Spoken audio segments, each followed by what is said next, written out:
నమస్తే మిత్రులారా, నేను జర్నలిస్ట్ రమేష్ని. ముఖ్యమంత్రి రేవంత్ రెడ్డి గారి యొక్క గవర్నమెంట్ ఏర్పడిన తర్వాత, అంటే తెలంగాణ రాష్ట్రంలో కాంగ్రెస్ ప్రభుత్వం ఏర్పడిన తర్వాత ఎవరు కూడా మాట వినేటట్లేరు. వీళ్ళ మీద ఎవరినైనా ఒకరిని అపాయింట్ చేయాలనుకుంటూ ఈ కాంగ్రెస్ అధిష్టానం నిర్ణయం తీసుకొని తమిళనాడు నుంచి మీనాక్షి నటరాజన్ గారిని దింపడం జరిగింది. అయితే దింపిన తర్వాత మీనాక్షి నటరాజన్ గారికి కొన్ని ఆదేశాలు ఏవైతే అధిష్టానం ఇచ్చిందో దాని తగ్గట్టుగా ఆవిడ గారు పాటించుకుంటూ వీళ్ళ లూప్ హోల్స్ ఏవైతే ఉన్నాయో, వీళ్ళు చేస్తున్న అరాచకాలు ఏవైతే ఉన్నాయో, దందాలు ఏవైతే ఉన్నాయో అన్నీ బయట పెట్టడానికి ఎంత సంపాదిస్తున్నారు, మనకెంత రావాలి, లెక్కెంత కథెంత అన్నట్టుగా మీనాక్షి నటరాజన్ గారిని అపాయింట్మెంట్ చేశారు.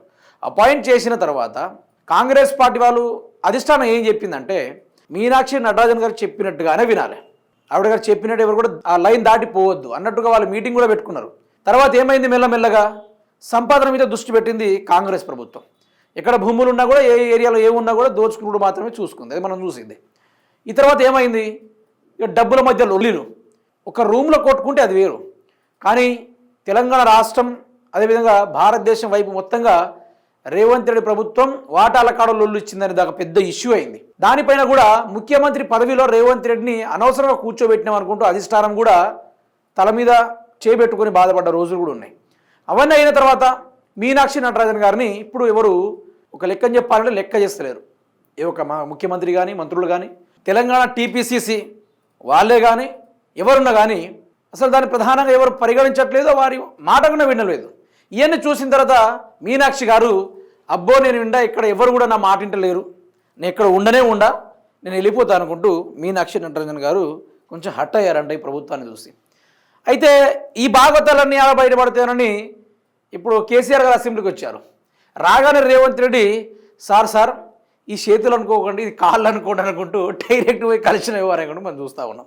సో ఏం జరిగింది, ఈ లొల్లేందో ఒకసారి చూస్తాం. ఇక బాబోయ్, ఇక్కడ ఉండటం నా వల్ల కాదు, తెలంగాణ కాంగ్రెస్ నాయకుల నా మాట వినడం లేదు, ఫహీం ఖురేషీకి వర్కింగ్ ప్రెసిడెంట్ పదవి ఇవ్వాలని ఇబ్బందులు పెట్టారు, నేను నో అన్న వాళ్ళకే పదవులు ఇవ్వాలని ఒత్తిడి చేస్తున్నారు, ఇక్కడ పరిస్థితులు నాకు అనుకూలంగా లేవు, తెలంగాణ కాంగ్రెస్ ఇన్ఛార్జిగా కొనసాగడం నా వల్ల కాదని అధిష్టానానికి తేల్చి చెప్పిన మీనాక్షి నటరాజన్ గారు. చూశారు కదా, ఎవరికి, ఫహీం ఖురేషీకి వర్కింగ్ ప్రెసిడెంట్ పదవి ఇవ్వాలని ఇబ్బందులు పెట్టారట. ఆవిడ గారు ఎవరెవరికైతే ఇవ్వద్దో, ఎవరైతే కొంత క్యారెక్టర్ పరంగా కానీ, లేకుంటే పొలిటికల్ పరంగా కానీ, లేకుంటే సమాజం పరంగా కానీ కొంచెం మిస్బిహేవ్ చేసే వాళ్ళు ఉంటారు కదా, ఆ స్టైల్లో ఉన్నోళ్ళు, అట్లాంటి వాళ్ళకి పదవులు ఇవ్వద్దు, అట్లాంటి వాళ్ళని ఈ విధంగా రాణిస్తే ప్రజలకు బ్రతుకులు ఆగమవుతుందని పాపం మీనాక్షి గారు సర్వాత్ర ప్రయత్నాలు చేశారు. అయినా కూడా వీళ్ళు బెదిరిస్తున్నారట. ఎవరిని, ఏఐసిసి చీఫ్ అయిన మీనాక్షి నటరాజన్ గారిని బెదిరిస్తూ ఉన్నారట.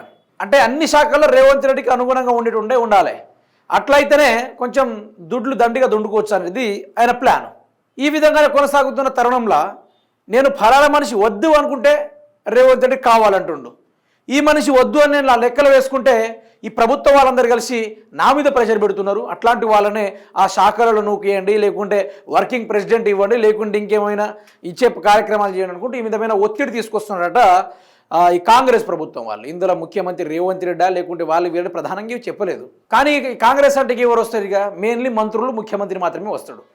ఇవన్నీ చూసి నాకు పరిస్థితులు అనుగుణంగా లేదు, ఇక్కడ నేను ఉండడం కూడా కరెక్ట్ కాదు, నేను చెప్తుంటే కూడా నా మీద నుంచి వాళ్ళు అసభ్యకరంగా కానీ, లేకుంటే బెదిరించే కార్యక్రమాలు కానీ ఇవన్నీ చేస్తూ ఉన్నారు, నేను ఇక్కడ ఉండలేను అనుకుని అధిష్టానానికి తేల్చి చెప్పేసిందట. అంటే ఏ రేంజ్లో కాంగ్రెస్ పార్టీ పైసలు దండుకోవడానికి కానీ, లేకుంటే కబ్జాలకు, అక్రమాలకు పాల్పడడానికి కానీ వీళ్ళు ఏ విధంగా ఎదురు చూస్తున్నారో మనకి ఇక్కడే అర్థమైపోతుంది, క్లారిటీగా ఇక్కడే మనకు అర్థమైపోతుంది. సో తెలంగాణ రాష్ట్రాన్ని సర్వం ఆగం చేసేదాకా ఈ కాంగ్రెస్ పార్టీ ఊక్కోదు.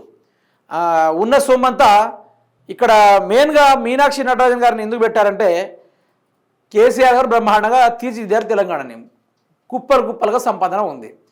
ఒకవైపేమో నరేంద్ర మోడీకి పెట్టాలి, మరొక వైపేమో రాహుల్ గాంధీకి నెలకు ఈఎంఐ కట్టుకోవడానికి పోవాలి.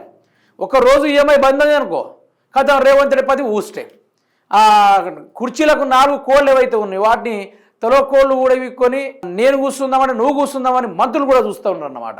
ఇదే తరహాలో మరి వీళ్ళ దోచుకోడు చూసి, వీళ్ళ యొక్క అహంకారం చూసి మీనాక్షి నటరాజన్ గారు నేను ఉండను, నేను వెళ్ళిపోతున్నా, నన్ను కాపాడండి సార్ అంటూ ఇక మేడం గారు చేతులు ఎత్తేసిన కారణాలు కూడా మనకు అవపడతా ఉన్నాయి.